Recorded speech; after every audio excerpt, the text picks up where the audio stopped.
Edward Williams గారు ఒక చక్కటి కథ చెప్తారు. అది కథే.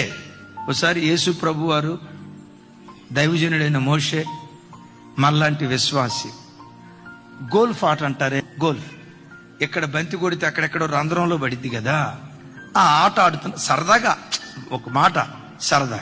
ఈలోపు మోషే ఆ కర్ర పట్టుకొని బంతిని కొట్టాడట. బంతిని కొట్టడంతో ఆ హోలుకు మధ్యలో ఒక నది ఉందట.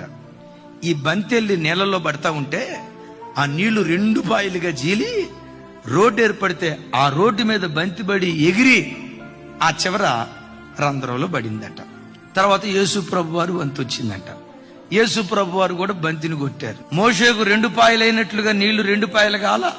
విచిత్రం తెలుసా, ఆ బంతి నేల మీద నాట్యం ఆడుకుంటా రంధ్రంలో పడిందట పోయి. ఎందుకు? మన ఆరాధ్య దైవం నీళ్ల మీద నడిచిన వాడు కదా, ఆ బంతి కూడా నీళ్ళలో నడుచుకుంటా వెళ్ళి రంధ్రంలో పడిందట. అప్పుడు నన్ను పిలిచాడట. సరే నేను, ప్రభా నా వల్ల కాదు నాయన, నాకు కొట్టడం రాదు ప్రభా, నా రాదు. ఒరే నువ్వు కొట్టరా, గెలిపించేది నేను కదా. అయ్యా నాకు ఎంతో కొంత రావాలి కదా. దేవుడు ఎప్పుడు నీ సామర్థ్యం మీద ఆధారపడి పని చేయడో, నీ వెర్రితనాన్ని కూడా తన మహిమ కొరకు వాడుకుంటాడు. నీ చేతగాని తనాన్ని కూడా తన శక్తి కొరకు వాడుకోవటానికి దేవుడి శక్తి కలిగిన వాడు. నేను అది పట్టుకొని ఇట్లా కొట్టాల్సింది ఇటు కొట్టా.